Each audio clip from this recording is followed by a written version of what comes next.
My cousin belittled my combat flights. I answered with calm revenge, and respect followed home. I'm Lieutenant Colonel Brittany Hawking, 39 years old, and I've spent my career flying combat missions for the U.S. Air Force, call sign Iron Widow. For years, I showed up at every family gathering, smiling through the jokes, letting my cousin have the spotlight while I quietly served and kept my mouth shut. But when he mocked my career at a backyard barbecue right in front of his father, a Navy SEAL, I finally drew the line. What happened next changed everything. Have you ever been underestimated or talked down to by someone who had no idea who you really were? If so, drop your story in the comments because you're not alone. Before I tell you how that day unfolded, let me know where you're tuning in from. And if you've ever had to stand up for yourself after being dismissed, hit that like button and subscribe for more real stories about earning respect and reclaiming your worth. What happened next might just surprise you. I grew up in a middle-class family in Virginia. Cookouts, birthdays, the same backyard where everyone thought they knew what I'd become. My cousin Ryan was the golden boy. Loud, athletic, always center of attention. His father, Commander Jack Hawking, was a Navy SEAL, the kind of man who carried quiet authority. I admired him as a kid, and I worked hard to make him proud. When I joined the Air Force, most of the family saw it as a phase. They joked I was too quiet, too careful. I didn't correct them, I just studied harder, flew longer hours, and earned my wings. By 27, I was an Air Force captain, a pilot with deployments behind me, and the call sign Iron Widow. Family gatherings never changed much. Burgers, stories, and subtle condescension from the ones who never left home. Ryan's teasing used to roll off me. Used to. The backyard was the same every summer. Red brick patio, the grill my dad had owned since I was 10. Kids running through the sprinkler. My mother would set up potato salad and coleslaw in plastic bowls with lids that never quite sealed right.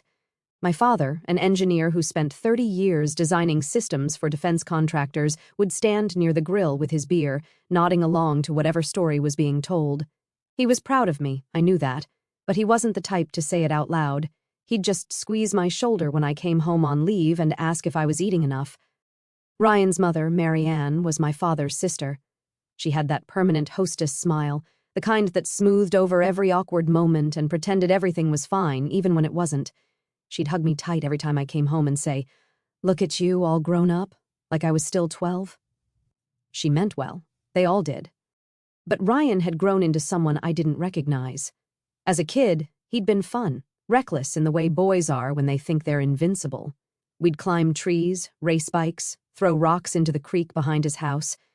He looked up to his father the way all military kids do, but somewhere along the way, that admiration curdled into something else. He started wearing his father's legacy like a borrowed jacket. Too big, never quite fitting right. By the time I enlisted, Ryan had dropped out of community college and was working at a gym, training clients, and talking about discipline like he'd invented it. He'd tell stories at family dinners about pushing through the pain and mental toughness, and everyone would nod along like he'd earned the right to speak on it. Meanwhile, I was at Lackland Air Force Base, running until my lungs burned, learning to fly aircraft that cost more than every house on our block combined. I didn't talk about it much, not because I was ashamed, but because I didn't need to. The work spoke for itself. When I came home after my first deployment, my uniform still smelled faintly of jet fuel and desert dust. I'd been flying close air support missions out of Bagram Airfield, long hours in the cockpit, eyes scanning for targets, coordinating with ground units, making sure our people came home. It wasn't glamorous. It was exhausting, precise, necessary. Ryan saw the uniform and smirked. "You look tired," he said. "What, paper jams at headquarters?" The room went quiet. My mother's smile faltered. My father set his beer down a little too hard. Commander Hawking, who'd been laughing at something one of the uncles said, glanced over at me. His expression didn't change, but I saw the flicker of something. Maybe respect, maybe apology. He didn't correct his son. I laughed it off. Something like that. That was the first time I realized how deep the imbalance ran. Ryan needed to be the tough one, the military-adjacent one, the one people respected by association, and I was just the quiet girl who flew planes. Nobody asked what that meant. Nobody wanted to know. I'd earned my wings at 23 after a year of rigorous training that washed out more than half my class. Flight school wasn't about being brave. It was about being precise, calm under pressure, able to make split-second decisions when lives were on the line. I wasn't the best pilot in my class, but I was consistent. I didn't panic. I didn't freeze. And when the instructors pushed us harder, I pushed back. My call sign came later, during my second deployment. Call signs aren't something you choose. They're given to you by your squadron, usually after you've done something memorable, sometimes embarrassing, sometimes legendary. Mine came after a night mission in Helmand Province, a mission I still don't talk about at family gatherings. We'd been flying support for a SEAL recon team that had gotten pinned down in a valley. The extraction corridor was hot, enemy fire lighting up the ridgeline, RPGs streaking across the sky. The original extraction helo took damage and had to pull back. The team was stranded, taking casualties, running low on ammo. Command was scrambling for options. I was circling overhead in my A-10 Warthog, low on fuel, already past the point where I should have RTB, returned to base. My wingman, Captain Drew Sanderson, was trying to talk me down. "Widow, we're bingo fuel. We have to go." I looked at the coordinates, at the thermal images of the team below, and I made a choice. Negative. I'm making a pass. I dropped low, lower than doctrine recommended, and lit up the ridgeline with everything I had. 30mm cannon fire, precision that came from muscle memory and 1,000 hours of training. I cleared the corridor long enough for the backup helo to get in and pull them out. Every single SEAL made it home. When I landed back at base, my aircraft had taken fire. Not enough to down me, but enough that maintenance gave me a look that said I'd used up some luck.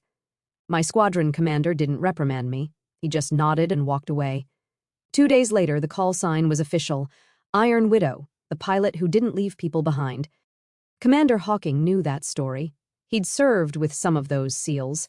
He knew what it meant when someone flew into a hot zone to pull out a team. But he never told Ryan, and Ryan never asked. He just kept talking about discipline, about toughness, about things he'd never actually done. I didn't resent him for it. Not really. Resentment takes energy, and I was too busy flying, training, leading. But I noticed the pattern.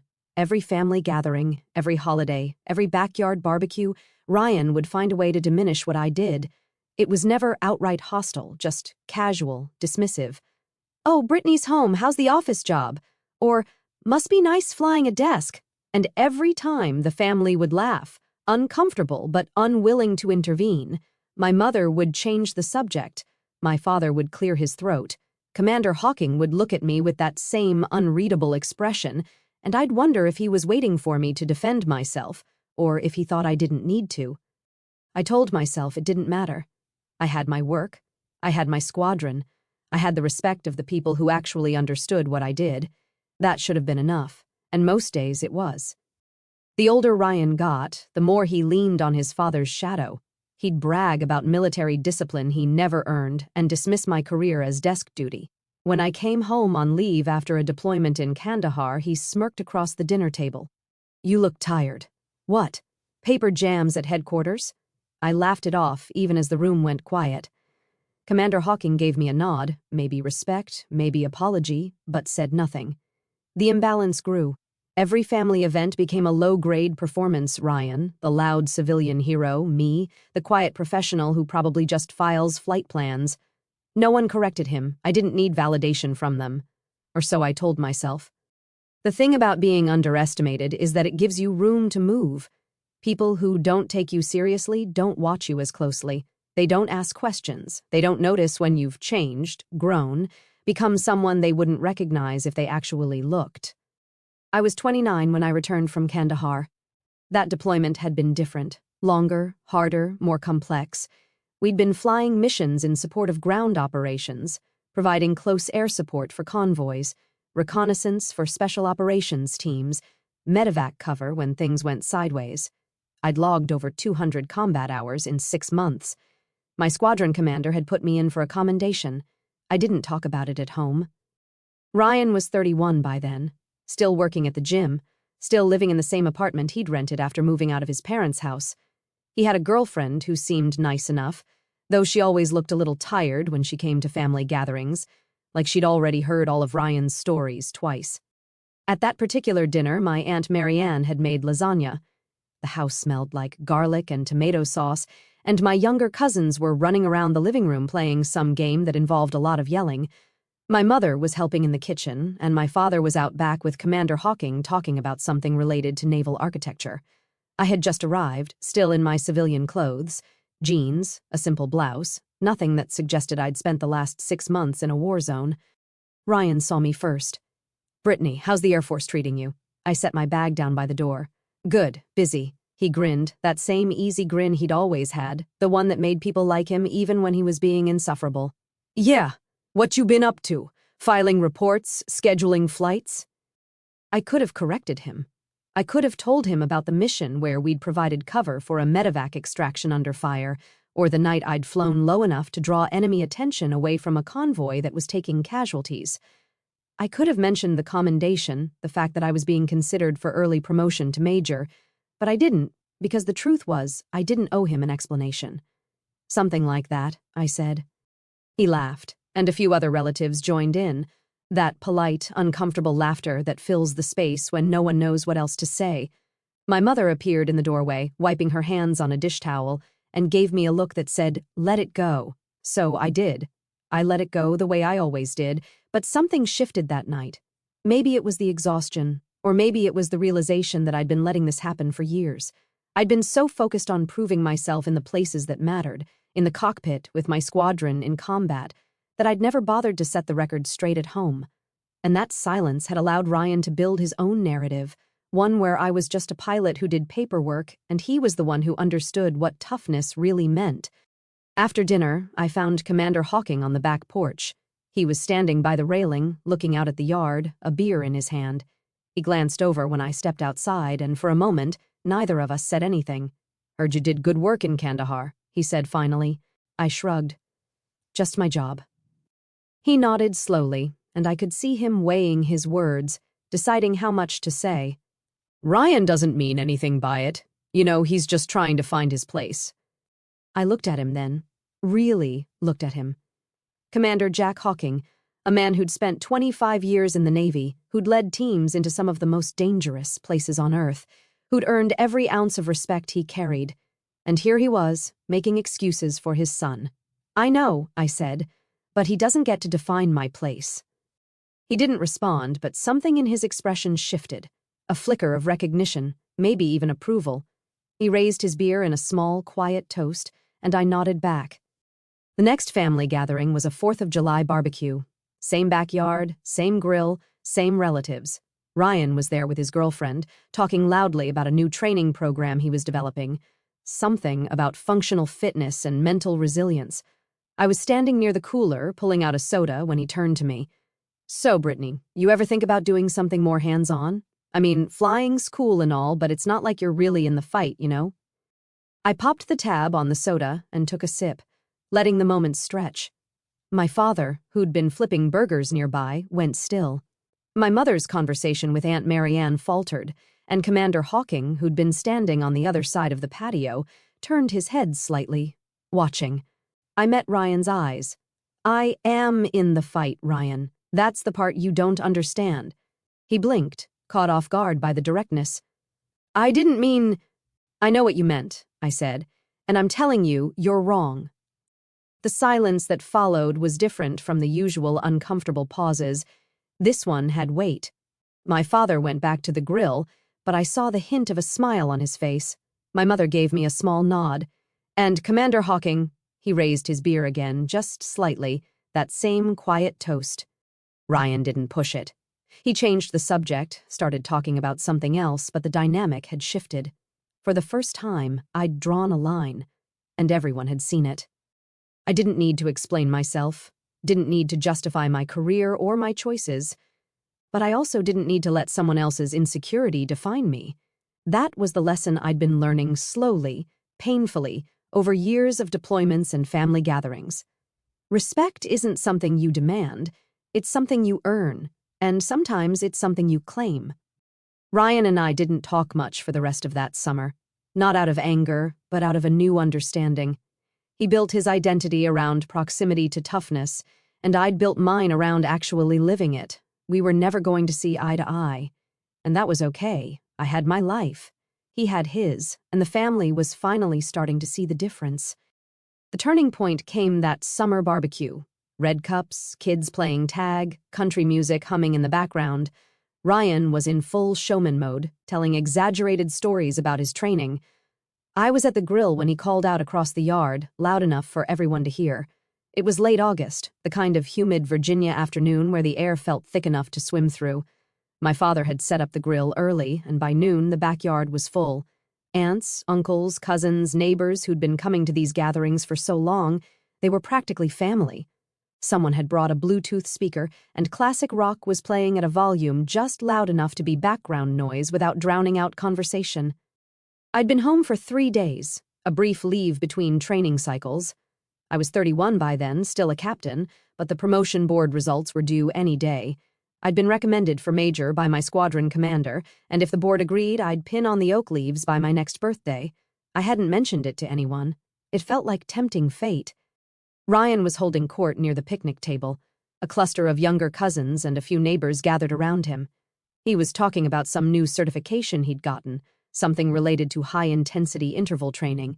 He had that animated quality he always got when he had an audience, gesturing with his hands, his voice carrying across the yard. I was at the grill, helping my father with the burgers. He'd asked me to watch the temperature while he went inside for more propane, and I was standing there with the spatula, watching the meat sizzle, when Ryan's voice cut through the chatter. "So what, you file paperwork for the Army?" I looked up. He was grinning at me, that same easy grin, but there was something performative newel about it. He wanted a reaction, wanted to be the funny one, the guy who could get away with teasing his accomplished cousin because, hey, it was all in good fun, right? I wiped my hands on a napkin, taking my time. "No, I fly." He laughed, and a few people around him laughed too, uncertain. "Oh yeah, what's your call sign then?" The question hung in the air. Call signs aren't something most civilians understand. They think it's like a nickname, something cool you get to pick for yourself.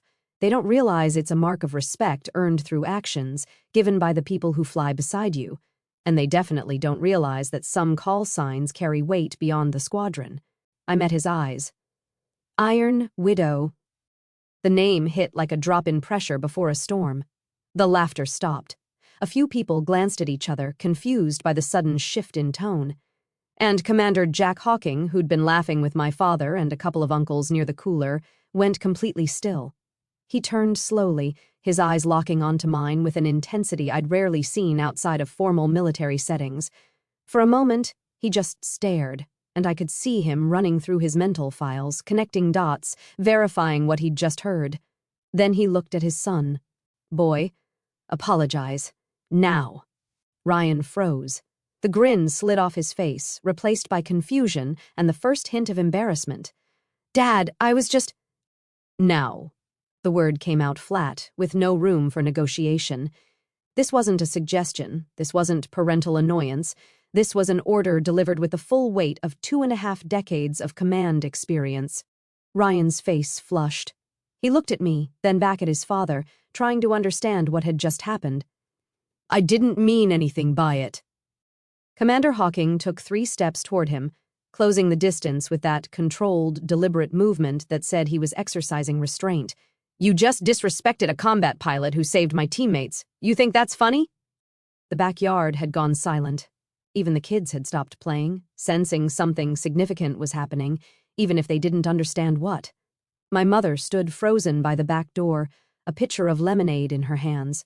My father had returned with the propane tank and was standing at the edge of the patio, watching. Ryan's mouth opened and closed. "I didn't know." "You didn't know because you didn't ask," Commander Hawking said. "You assumed, you mocked, and now you're going to apologize."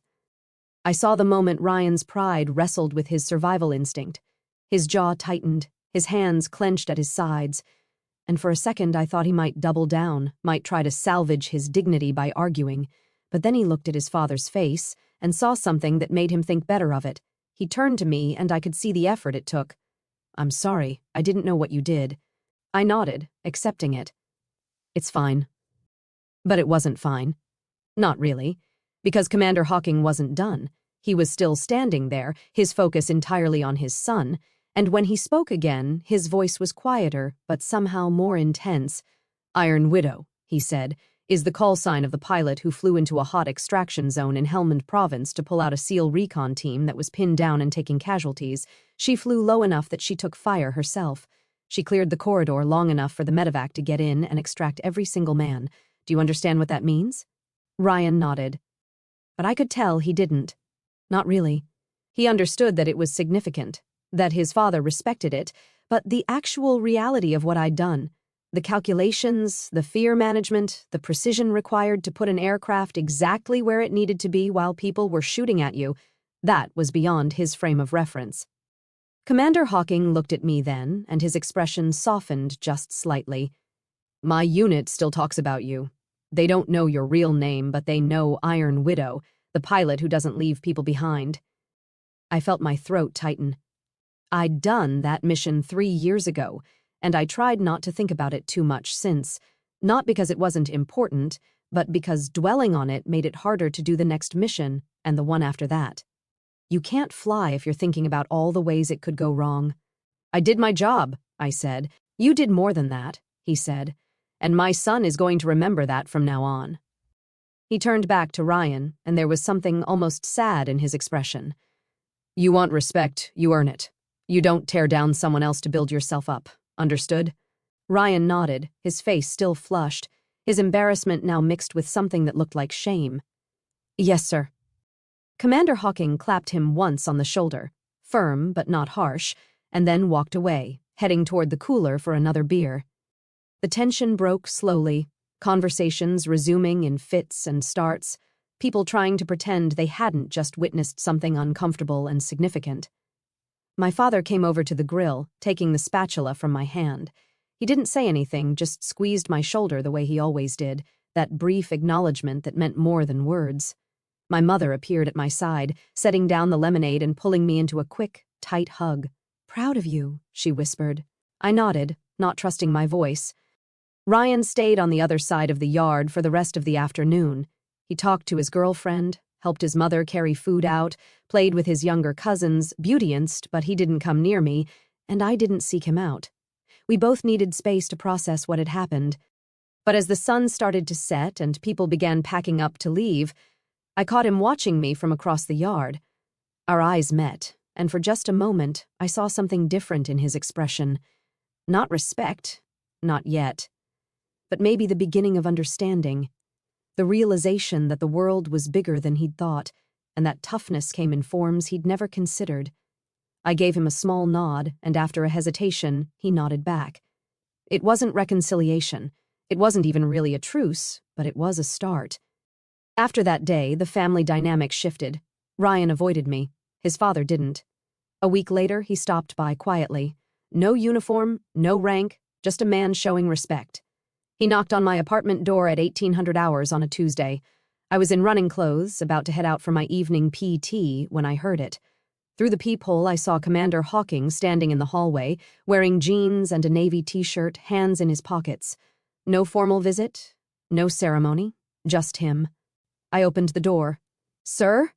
He shook his head. "Jack. Just Jack tonight." I stepped aside and let him in.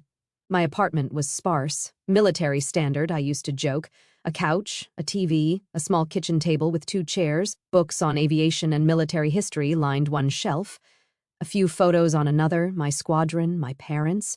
A shot of me standing in front of my aircraft after my first solo flight. Nothing personal enough to hurt if I had to pack it all up and move on short notice. He looked around, nodded slowly, then turned to me. "You got a minute?" "Of course." We sat at the kitchen table. I offered coffee, but he declined. So we just sat there in the kind of silence that would have been awkward with anyone else. With him, it felt appropriate. Commander Hawking wasn't a man who wasted words. When he spoke, it mattered. "I wanted to apologize," he said finally, "for not saying something sooner." I shook my head. "You don't owe me an apology." "I do," he said. "I knew what you'd done. I knew your call sign, knew the story, and I let my son mock you at family gatherings because I thought—" He paused, choosing his words carefully. "I thought it was harmless. I thought you were strong enough to handle it, and you were. But that doesn't make it right." I didn't know what to say to that. Part of me wanted to brush it off, to tell him it didn't matter, that I'd learned to let those comments roll off me. But another part, the part that had been carrying the weight of being underestimated for years, needed to hear what he was saying. I was strong enough to handle it, I said, but I shouldn't have had to. He nodded. No, you shouldn't have. He leaned back in his chair, and for the first time since I'd known him, he looked tired. Not physically, but in the way people look when they're carrying regret. Ryan's my son, and I love him, but I haven't done him any favors by letting him coast on my reputation. I don't know what I thought, that he'd figure it out on his own, that he'd find his own path, but instead, he's built his whole identity around proximity to something he's never actually done. He's not a bad person, I said, and I meant it. Ryan was insecure, performative, sometimes insufferable, but he wasn't malicious. He was just lost. No, he's not, Jack agreed. But he's a coward in ways that matter, and that's on me as much as it is on him. We sat with that for a moment. Through the window, I could see the sun setting, casting long shadows across the parking lot. Somewhere in the distance, a car alarm went off, and then stopped. You flew that night in Helmand, Jack said. It wasn't a question. Yes, sir. You know, one of those SEALs was my former XO, Lieutenant Commander Barnes. He told me about it when he got back stateside, said there was a pilot who came in low, cleared the corridor, took fire to do it. He said he owed his life to someone with the call sign Iron Widow, but he didn't know who you were, didn't know your real name. I nodded slowly. I didn't do it for recognition. I know, Jack said. That's what makes it matter. He reached into his pocket and pulled out a small coin, a Navy SEAL challenge coin, worn at the edges from years of being carried. He set it on the table between us. This is from my unit, from the guys who were there that night and the ones who came after. Barnes sent it to me, asked me to find you and deliver it. Took me 3 years to realize you were family. I picked up the coin, feeling the weight of it in my palm. It was heavier than it looked, the metal cool against my skin. The SEAL trident was embossed on one side, a unit insignia on the other. I can't accept this, I said. You already earned it, he said. That's not up for debate. I closed my fingers around the coin and nodded, not trusting my voice. Jack stood up, and I followed. At the door, he paused and turned back to me. Ryan's going to have to find his own way, but I'm going to make sure he understands what real service looks like, what real courage looks like, and I'm going to make sure he knows that the people who matter don't need to talk about it constantly. They just do the work. Thank you, I said. He shook his head. Thank you. For what you did that night and for every night since. For serving with honor even when nobody at home understood what that meant. After he left, I stood by the window for a long time, watching the last of the daylight fade. The coin was still in my hand, and I turned it over and over, feeling the ridges and grooves. It was a small thing, really, just a piece of metal, but it represented something larger. Acknowledgement from the people who actually understood, who'd been there, who knew what it cost. I didn't need my family to understand what I did. I'd known that for years. But having someone like Jack Hawking bridge that gap, to translate my service into terms they might finally comprehend, that mattered more than I'd expected. The next morning, I went for my run and then reported for duty at 0600 hours. My squadron commander called me into his office at 0830. The promotion board results had come through. I was being promoted to major, effective in 30 days. I called my parents that evening to tell them. My mother cried. My father's voice went thick with pride. They'd always supported me, even when they didn't fully understand my career, and hearing their joy reminded me that some things, family, love, pride, transcended understanding. I didn't call Ryan. That bridge would have to be rebuilt slowly, if it was rebuilt at all. But I thought about him as I hung up the phone, wondered if his father had talked to him, if he was beginning to see the world differently. I hoped so, for his sake more than mine. The coin sat on my dresser next to my dog tags and my commissioning certificate. I looked at it every morning when I got dressed for work, a reminder that the people who mattered already knew. The rest would catch up eventually, or they wouldn't. Either way, I had a job to do. At the next family gathering, I didn't hide. When someone joked about office pilots, I answered directly, not defensively, just factually. I fly close air support. It's not glamorous, but it saves lives. Ryan tried to pivot the conversation, but the tone was different now. His father's respect had shifted the room. He finally muttered, "Didn't mean anything by it." I met his eyes. I know. That was all. Boundaries don't always need volume, just clarity. The gathering was in October, a smaller affair than the summer barbecues, just immediate family and a few close neighbors. The kind of casual Sunday dinner my mother liked to organize when the weather started turning cold. Pot roast, mashed potatoes, green beans cooked with bacon, comfort food that tasted like childhood. I'd been a major for 2 months by then. The promotion had come through on schedule, and I'd pinned on the oak leaves in a small ceremony at the squadron with my flight lead and a few fellow pilots in attendance. My parents had wanted to come, but the timing hadn't worked out, and honestly, I preferred it that way. The ceremony wasn't about them. It was about the work, the service, the commitment to the people I flew with. But I wore the rank when I showed up at my parents' house that Sunday, not to make a statement exactly, but because I'd come straight from a morning briefing at the base and hadn't bothered to change. I walked in wearing my service dress uniform, blue coat, silver wings, the new oak leaves on my shoulders. My mother saw me first and stopped mid-sentence in whatever conversation she'd been having with Aunt Marianne. "Oh, Brittany, you look so official." "Sorry," I said. "Didn't have time to change." My father came out of the kitchen, saw me, and smiled. That private smile he got when he was proud but didn't want to make a fuss. "Major," he said, testing out the rank. "Suits you." Ryan was already there, sitting on the couch with his girlfriend, now his fiancée. They'd gotten engaged a month earlier, and my mother had been thrilled, immediately diving into wedding planning with Aunt Marianne.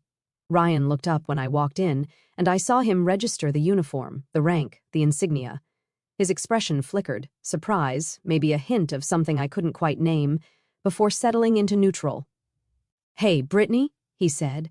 "Hey." Commander Hawking arrived 20 minutes later with a store-bought pie and a 6-pack of beer. He shook my hand when he saw me, a firm, professional grip, and nodded at the oak leaves. "Congratulations, Major." "Thank you, sir." "Jack," he corrected, the way he always did now. Dinner was easy, comfortable. We ate in the dining room with the good plates my mother only used for family gatherings. Conversations flowed naturally, my father talking about a project at work, Aunt Marianne asking about wedding venues, my mother updating everyone on a cousin who just had a baby. I mostly listened, chiming in when addressed, but content to let the noise wash over me. Then someone, I think it was one of the neighbors, a retired electrician named Frank, who'd known my family for decades, made a joke about pilots. "You know what they say about Air Force pilots, right? They're glorified bus drivers with better offices." He was laughing, clearly not meaning any harm, just repeating some old service rivalry joke he'd probably heard decades ago. A few people chuckled politely. I set down my fork and looked at him. Not angry, not offended, just direct. "I fly close air support. It's not glamorous, but it saves lives." The table went quiet. Frank's smile faltered. "Oh, I didn't mean—" "I know," I said. "But since we're talking about it, close air support means I'm providing cover for ground troops in active combat zones. When they're pinned down, taking fire, running low on ammo, I'm overhead. I'm the one making sure they get home." My mother shifted in her seat, uncomfortable with the sudden seriousness. Ryan stared at his plate, but Commander Hawking was nodding slightly, and my father had that same proud smile he'd worn earlier. Frank cleared his throat. That's real work. I apologize. Shouldn't have made light of it." "It's fine," I said, picking up my fork again. "Most people don't know what we do. That's not a criticism, just a fact." The conversation moved on after that, but something had shifted.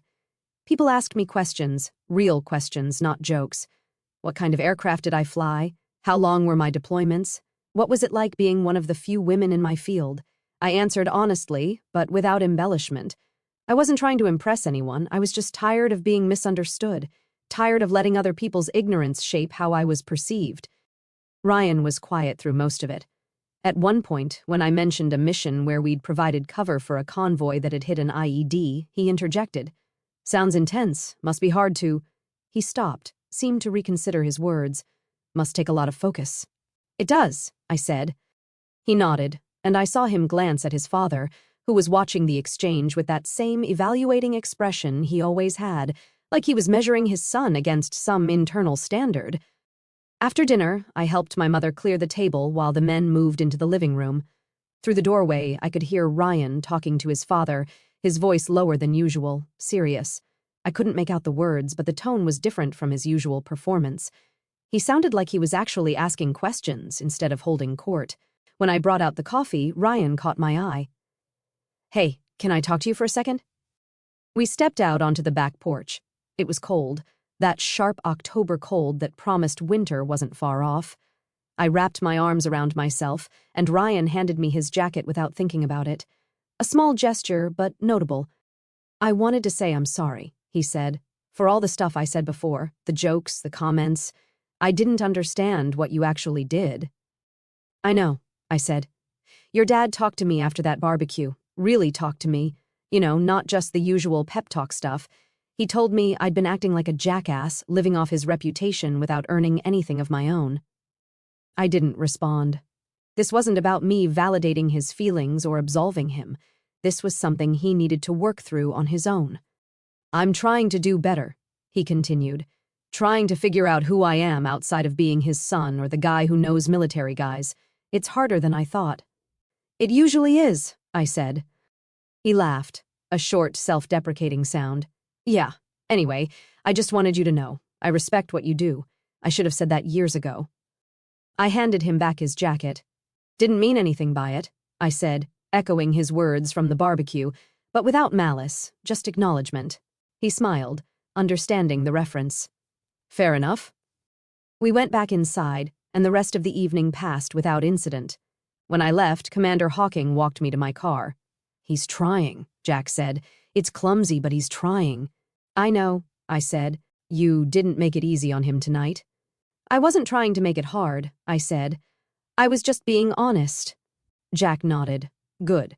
He needs to learn that respect isn't given automatically. It's earned, and sometimes it's claimed." I got in my car and drove back to base, the conversation replaying in my mind. I hadn't set out to prove anything that night. I'd just been tired of being small, tired of letting other people's misconceptions define me, and in pushing back, even gently, I'd created space for something different.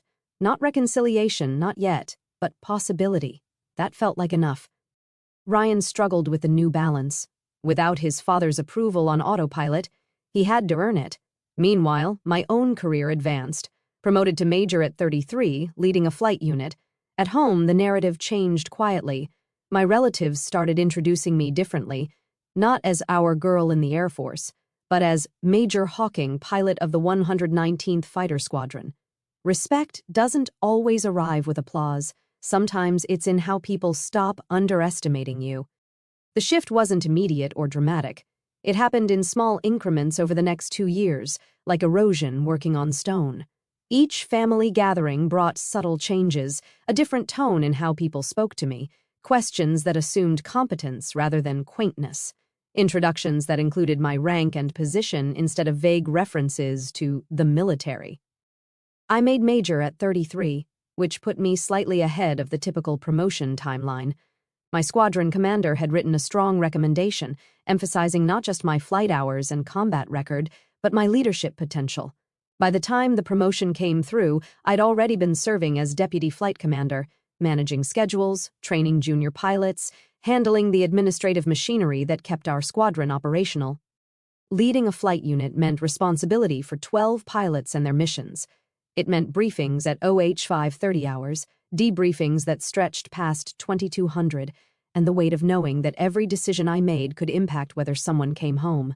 It meant less time in the cockpit and more time managing, planning, coordinating. Some pilots hated the transition from flying to leading. I found I was good at both. Ryan, meanwhile, was struggling. His engagement had ended 6 months after that October dinner, his fiancée deciding she wanted someone with more direction, more stability. He'd quit the gym and started working for a logistics company, driving routes, loading trucks. Honest work, necessary work, but a far cry from the life he'd imagined for himself. I heard about it through my mother, who tried to be diplomatic but couldn't quite hide her concern. "He's just searching," she said during one of our phone calls, "trying to figure out who he's supposed to be." I didn't comment. Ryan's journey wasn't mine to judge or fix. At Christmas that year, he showed up to the family gathering quieter than usual. No big stories, no performance. He helped set up tables, played with the younger cousins, and when someone asked what he was doing for work, he answered simply, "Logistics, it's good work." Commander Hawking had retired from the Navy by then, and retirement suited him. He'd taken a consulting position with a defense contractor, advising on special operations logistics. He seemed more relaxed, less burdened by the weight of active command. He and Ryan were talking more, real conversations instead of the one-sided lectures that had characterized their relationship before. I saw them outside during the Christmas gathering, standing by the fence that bordered my parents' backyard. They were talking quietly, Ryan's hands in his pockets, Jack's arms crossed but his posture open. Whatever was being said, it looked important. When they came back inside, Ryan caught my eye and nodded. Not apologetic, not performative, just acknowledgement. I nodded back. The following spring, I was offered command of a flight squadron. Not just deputy flight commander anymore, but the full position, squadron commander, responsible for 60 pilots and support personnel. It meant another duty station, a move across the country to Nellis Air Force Base in Nevada. It meant more responsibility, higher stakes, and the kind of leadership position that could define the rest of my career. I accepted immediately. My family threw me a going-away dinner before I moved. My mother cried the way she always did when I was leaving, but there was pride mixed with the sadness now. My father gave me a new watch, something practical and precise that he'd clearly spent time selecting. "For keeping track of all those missions," he said, and his voice was thick.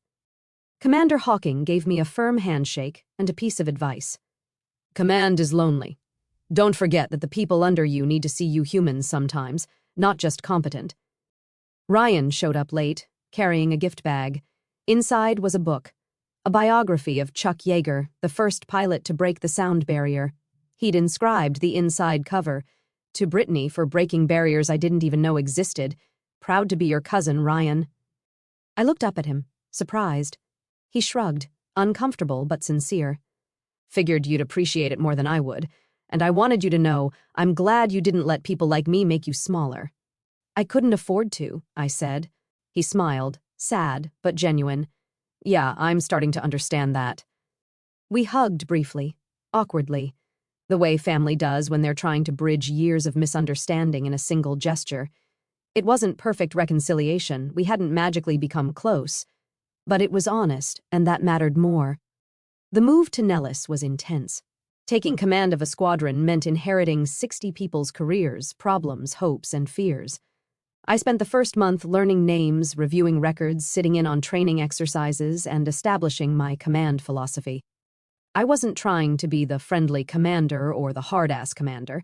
I was trying to be the competent commander, the one people trusted to make the right call when it mattered. My call sign followed me. Of course, Iron Widow wasn't something I could escape, and I didn't try to. The younger pilots looked at me with a mix of respect and curiosity, wondering if the stories were true, if I was really the pilot who'd flown into that hot zone in Helmand. I didn't confirm or deny, I just did the work. 6 months into my command, we deployed to support operations in the Middle East.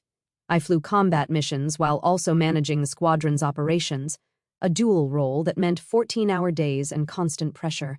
But I had good people under me, experienced pilots who knew their jobs, junior officers who were hungry to prove themselves, enlisted personnel who kept the machinery running.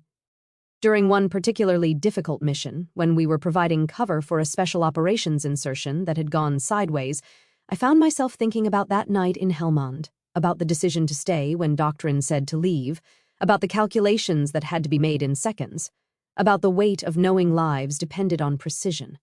I made the call to extend our air support window, coordinating with ground commanders and adjusting our fuel reserves to give the team on the ground every possible second. We got them out. All of them.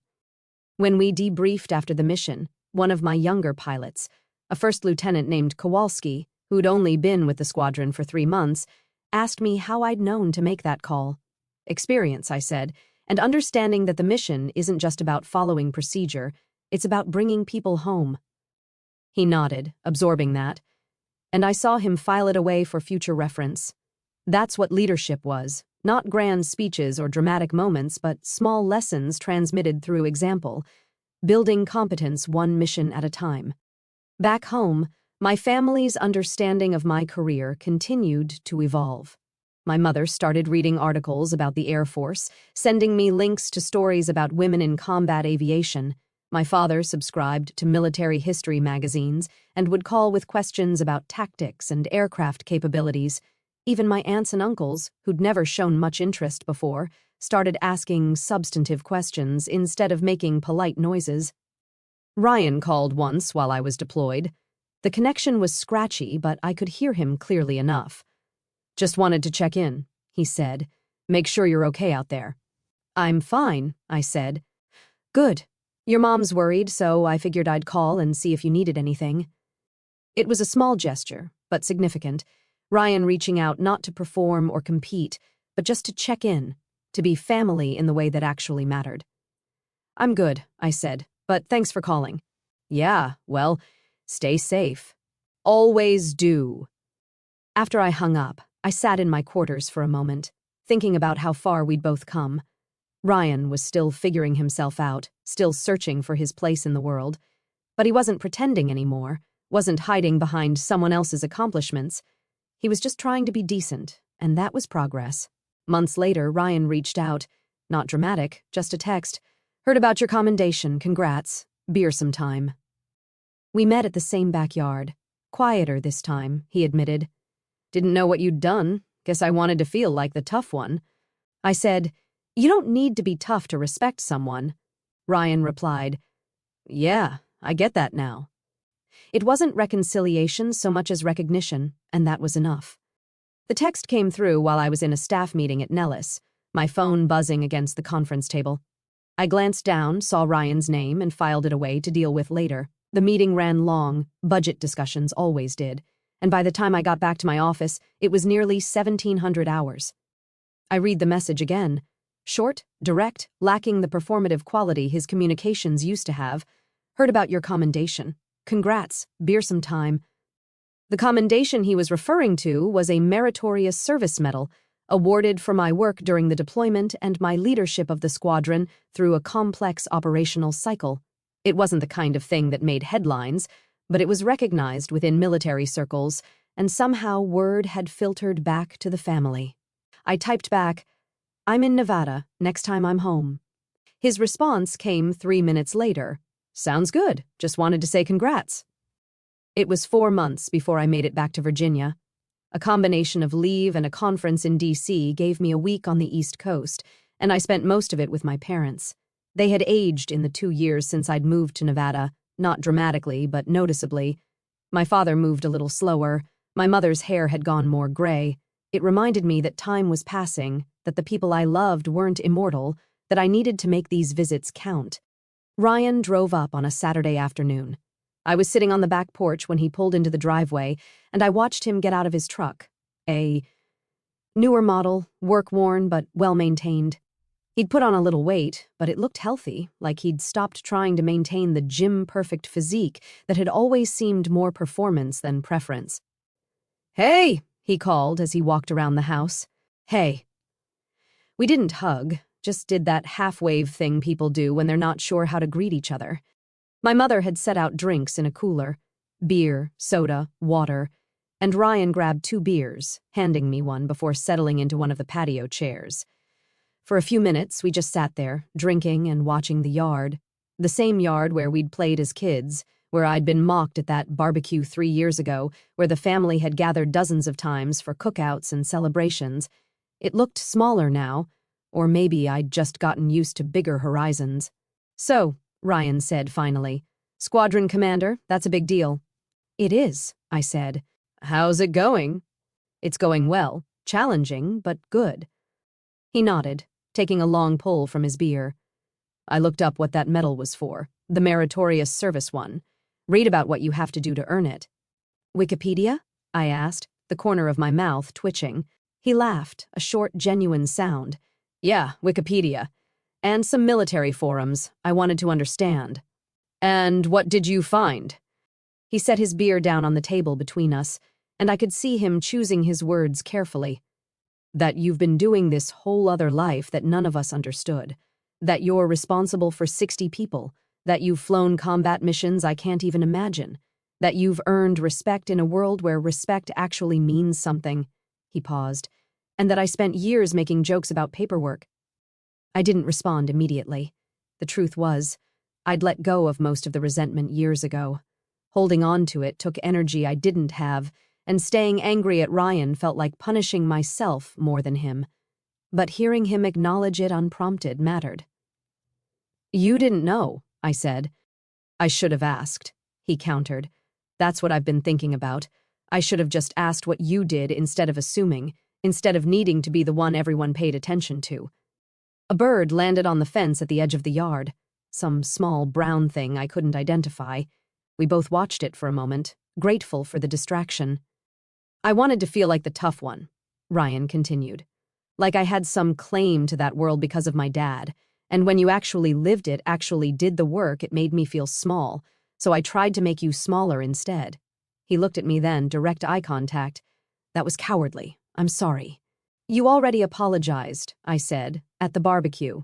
"That was because my dad made me," he said. "This is because I actually understand now. There's a difference." I took a sip of my beer, letting that settle. He was right. There was a difference. The first apology had been about survival, about avoiding his father's disapproval. This one was about growth, about actually seeing what he'd done wrong and owning it. "Apology accepted," I said. He nodded, and some of the tension left his shoulders. "Thanks." We sat in silence for a bit longer, but it was comfortable now. The kind of quiet that happens between people who've said what needed saying and don't feel compelled to fill every second with noise. "So, what are you doing now?" I asked. "Mom said you left the logistics company." "Yeah, I'm working for a nonprofit now. Veterans services, helping guys transition back to civilian life, connecting them with resources, that kind of thing." I raised my eyebrows. "That's good work." "It is," he said, and there was genuine satisfaction in his voice. "I'm not pretending to be something I'm not anymore. I'm not a veteran. I didn't serve, but I can still help the people who did, and it turns out I'm pretty good at it. Good at listening, at navigating bureaucracy, at connecting people with what they need." "How'd you find it?" "Dad, actually," Ryan said. "After he retired, he started volunteering with them, told me they needed help and that I should check it out. I figured why not. Went in thinking I'd volunteer for a few weeks and they ended up offering me a job." "Commander Hawking, still pushing you in the right direction," I said. Ryan smiled. "Yeah, but it's different now. He's not telling me who to be. He's just showing me options and letting me figure it out. And for the first time, I feel like I'm doing something that matters, something that's mine." You know, I did know that feeling. Of ownership over your work. Of building something that reflected your actual values and capabilities, rather than someone else's expectations. I knew it intimately. "I'm glad," I said, genuinely. "Thanks." He finished his beer and reached for another. "Can I ask you something?" "Sure." "That night in Helmand, the one my dad talks about, what was that like?" I'd been asked that question before, by reporters, by other pilots, by people who wanted a war story to tell at parties. I usually deflected, gave the minimum information necessary to satisfy curiosity without revealing anything real. But this felt different. Ryan wasn't asking for a story. He was asking to understand. "It was terrifying," I said. "Every alarm in the cockpit going off, tracers coming up from the ground, knowing that if I miscalculated by even a few meters, I'd either miss the target or get shot down. But there were people on the ground who needed help, and I had the training and the aircraft to provide it. So I did. Just like that." "Just like that," I said. "You don't think about being brave in the moment. You think about the calculations, the angles, the timing. The fear comes later, when you're back on the ground and you realize what could have happened." Ryan nodded slowly, processing. "My dad talks about you to his SEAL buddies. Did you know that?" "No." "He does. They ask about family and he mentions me, but then he talks about you, about Iron Widow. Says you're the real deal, that you've got the kind of courage he spent his whole career trying to instill in his teams." I felt my throat tighten. Commander Hawking had never said anything like that to me directly. Praise from him was usually a nod, a brief acknowledgement, the kind of minimalist approval that military men specialized in. Hearing that he spoke well of me when I wasn't around hit differently. "That means a lot," I said quietly. "He's proud of you," Ryan said. "And honestly, so am I. Took me a while to get there, but I am." We finished our beers as the sun started to dip lower in the sky, casting long shadows across the yard. My mother came out at one point to offer food, but we declined, content to just sit and talk. We covered easier topics after that: his work, my squadron, family gossip, his thoughts about maybe getting back into dating. When he finally stood to leave, we did hug this time. A real one, not the awkward half gesture from earlier. He clapped me on the back and I returned it. "Don't be a stranger," he said. "I won't, and stay safe out there. Mom worries, but so do I." "I will."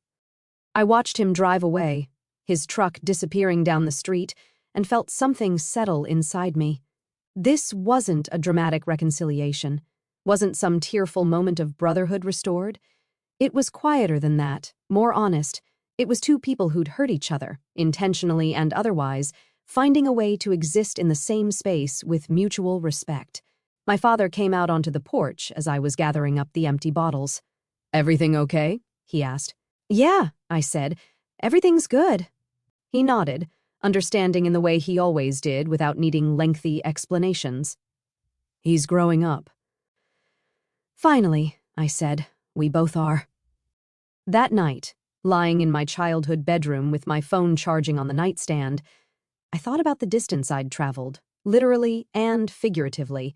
From the girl who'd been mocked at family gatherings to the squadron commander who'd earned respect through action rather than explanation. From someone who let other people's perceptions define her to someone who knew her own worth regardless of external validation. Ryan's journey was different, but parallel. He'd been the golden boy who discovered gold leaf was thinner than he'd thought, and now he was building something real underneath it. We'd both had to shed versions of ourselves that didn't fit, had to confront uncomfortable truths about who we were and who we wanted to be. The recognition between us wasn't about forgiveness exactly. It was about seeing each other clearly for the first time, without the distortions of insecurity and assumption, and that was enough. More than enough. Years later, I returned as lieutenant colonel. Commander Hawking had retired. Ryan had a family of his own. When his son ran up to me and saluted, Ryan smiled. "He knows who Iron Widow is." That was the closure, not revenge, just acknowledgement. I'd learned that credibility doesn't come from explaining yourself. It comes from living it. In the end, the ones who matter already know. The rest, they catch up eventually. I made lieutenant colonel at 39, which put me right on track with the typical promotion timeline, but still felt like validation of everything I'd worked toward. The promotion board had looked at my command record, my combat hours, my leadership evaluations, and decided I was ready for the next level. I pinned on the silver oak leaf in a ceremony at Nellis with my squadron in attendance, and for the first time in my career, my parents flew out to Nevada to watch. My mother cried, naturally. My father stood rigid with pride, and when he shook my hand afterward, he said, "Your mother and I always knew you'd do great things. We just didn't know they'd be this great." It was the most effusive praise I'd ever heard from him, and it meant everything. Commander Hawking, just Jack now, several years into retirement, had sent a letter that arrived the day before the ceremony. It was handwritten, brief in that economical prose that military men specialized in. "Congratulations on the promotion. You've earned every bit of it. The community knows your name now, and they speak it with respect. That's the legacy that matters. Jack." I kept the letter in my desk drawer, pulling it out sometimes when the weight of command felt particularly heavy. Ryan had gotten married 2 years earlier to a woman named Sarah, who worked as a teacher. They'd had a son, Evan, who was 4 years old by the time I made lieutenant colonel. I'd met them a handful of times during brief visits home, and Sarah seemed good for Ryan, grounded, practical, patient with his occasional lapses into insecurity. She didn't need him to be anyone other than who he was, and that freedom had allowed him to finally settle into himself. The family reunion that summer was bigger than usual. Someone had rented a pavilion at a local park, and there were aunts, uncles, cousins, and assorted family friends I hadn't seen in years. I drove up from Virginia, where I was now stationed at Langley Air Force Base as part of the Air Combat Command Staff. The job was more administrative than I preferred, less flying, more planning and policy, but it was a necessary step for senior officers, and I'd learned to find satisfaction in the strategic work even when I missed the cockpit. I arrived mid-afternoon, still in civilian clothes, jeans and a simple button-down shirt. I'd learned years ago that wearing my uniform to family events created a barrier, made people treat me like a symbol rather than a person. Better to just be Brittany for a few hours, even if the rank and the work were always there underneath. Ryan spotted me first.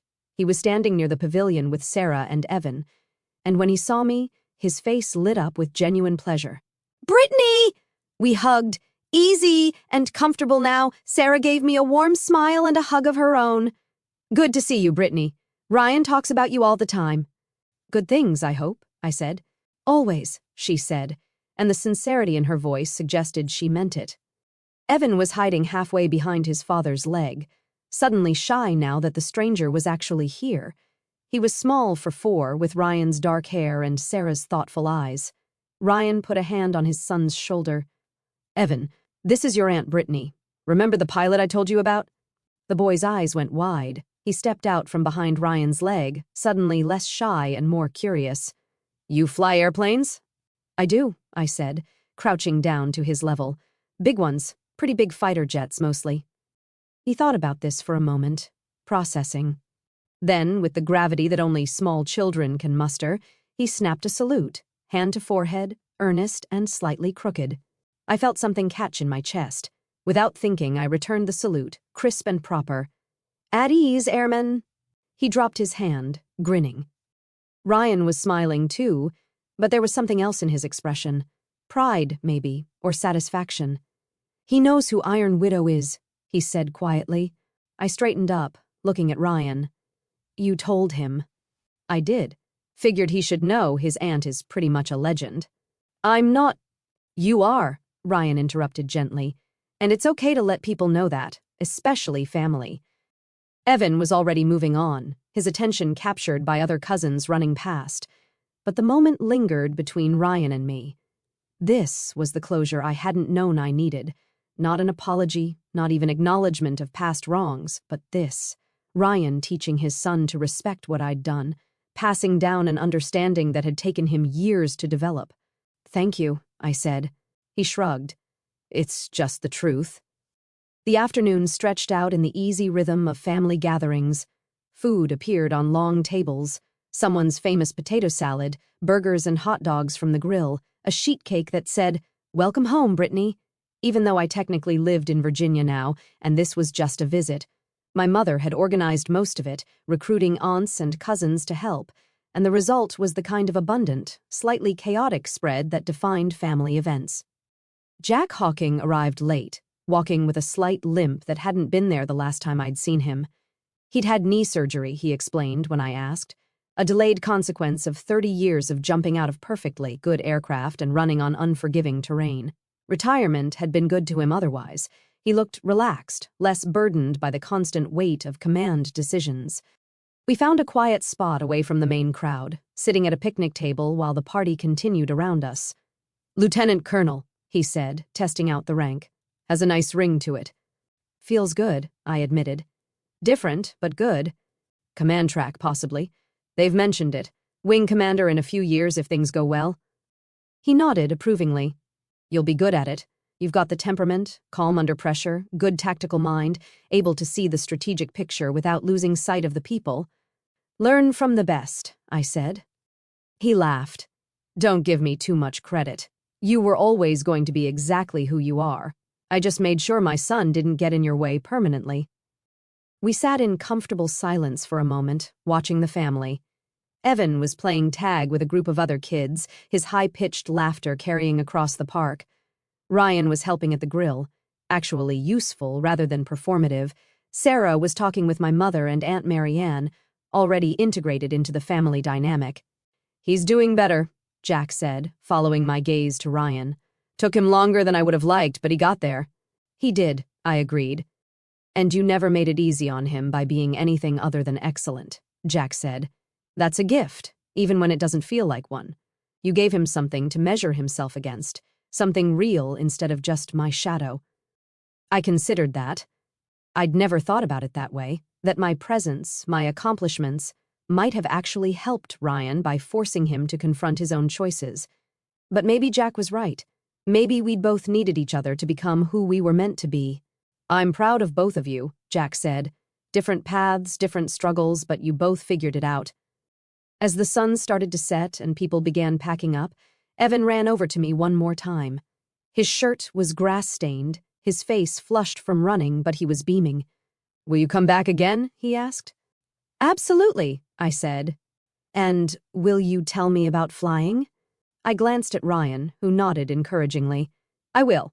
Next time I'm home, we'll sit down, and I'll tell you all about it." "Cool." He started to run off, then turned back. "Thanks for keeping people safe." It was such a simple statement, delivered with the uncomplicated sincerity that children specialize in, but it hit me harder than any formal commendation or promotion ever had. This was why the work mattered, not for the medals or the rank, but for the people who got to go home safe, who got to raise their kids and live their lives because someone was overhead when they needed help. "You're welcome," I said, my voice a little thick. Driving back to Virginia that night, I thought about the journey that had brought me here. The girl who joined the Air Force to prove something, who'd earned her wings and her call sign and her rank through work that most people would never understand. The woman who learned that credibility doesn't come from explaining yourself, that respect is earned through action rather than words, that the people who matter already know your worth. I thought about Ryan, finally comfortable in his own skin, teaching his son to respect service without needing to claim it for himself. About Commander Hawking, passing his wisdom forward to the next generation. About my parents, proud even when they didn't fully understand. About all the pilots I'd trained, the missions I'd flown, the lives that had intersected with mine in briefing rooms and cockpits and combat zones. The call sign had defined me for years. Iron Widow, the pilot who didn't leave people behind, but somewhere along the way I'd learned that I was more than that. I was a daughter, a cousin, a commander, a mentor. I was all the versions of myself that I'd built through choices and consequences, through failures and successes, through the quiet accumulation of experience that turned potential into purpose. In the end, revenge had never been the point. I'd never needed Ryan to suffer or to grovel. I just needed him to see me clearly, and I'd needed to stop waiting for his approval to feel valid. The moment I'd stopped explaining myself and started simply living my truth, everything else had fallen into place. The ones who mattered already knew. The rest caught up eventually, and the few who never did, they were irrelevant to the actual work, to the mission, to the life I was building one decision at a time. I made it back to my apartment near Langley at 0100 hours, exhausted but satisfied. Tomorrow I'd be back in uniform, back in briefings, back in the constant forward motion of military service. But tonight, I was just Brittany, carrying the weight of family and legacy and all the versions of myself that had brought me here. And that was enough. More than enough. It was everything. That's how one backyard comment turned into a hard line and a lesson in respect. If this hit home, tap like, subscribe, and share it with someone who needs a boundary today. Have you ever been mocked or underestimated by family?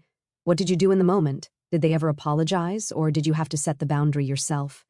If you were in my shoes at that barbecue, what would you have said? Drop where you're watching from and tell me the one line you used to shut down disrespect. Hit the bell so you don't miss the next story about standing your ground.